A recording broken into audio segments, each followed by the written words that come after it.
So anytime I have an opportunity to speak with a group, the idea is to give you some tangible information that you can actually walk away with and put into use. So what I want to do is go over some of the concepts that we talked about on Saturday, give you some tips on ways that you can work on that. But first, just a couple of overall points. So keep in mind that when we're talking about run form, and if somebody's deviating from good run form, there's always a reason behind it. So there may be a muscle tightness, there may be a muscle weakness, or there could be some bad patterning that snuck in at some point. And one of the big concerns is all of a sudden we see something that's not right and we go out and just automatically try to change that while we're going through our running. Well, if we haven't addressed that root cause of the issue, then we're probably going to end up causing stress somewhere else. So keep in mind, we really get injured for one basic reason, and that's when load exceeds tolerance. So that could be something like, I'm going to go try to deadlift 500 pounds and I haven't done a deadlift in a month, and all of a sudden that load exceeds my tissue tolerance and something goes. Or I could have a small load, and that load being repeated over time, eventually it's going to stress the tissue and the load will exceed tolerance, and I'm going to end up with an injury. So as humans, we are fantastic compensators. We have the ability to work around a whole lot of stuff, and your body does so without ever asking your permission or telling you how it's doing it.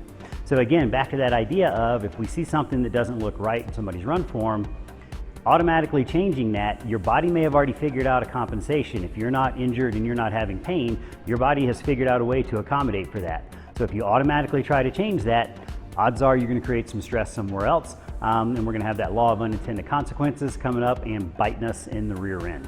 So the process that we use, and I'm coordinating with Matt Hansen, he's a professional triathlete. Last weekend, overall finish wasn't great down at Challenge Miami. Finished 13th, had a tough bike, but he did have the fastest run split. If we go back to December, Matt had the fastest run split at Challenge Daytona and ran his way from, I think, about 17th coming off the bike up to second place, finishing the race, and I think he averaged a 5:18 pace. So all that is to say, Matt can run, and Matt also is a PhD in this department. So what we've done is coordinated where we have people shoot videos of themselves running. So we get a video from the front side, the back side, and then lateral, and about maybe 15-20 seconds worth of each. You upload that to our website.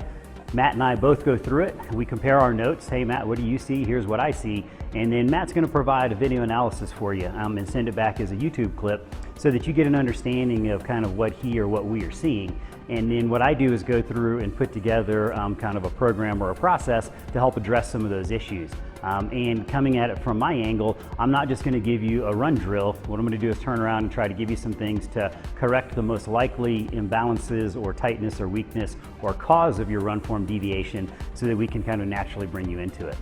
All right, yeah, had to throw in the pitch, but that is tryformandfunction.com. So if you go on there, you can check it out. And you can always contact me through kpperformanceboulder.com or Kevin at kpperformanceboulder.com. All right, what I'm going to do is go through and give you a couple of different clips. We're going to start with each one of the areas, discuss why it's important, and then go into some different ways you can work on that.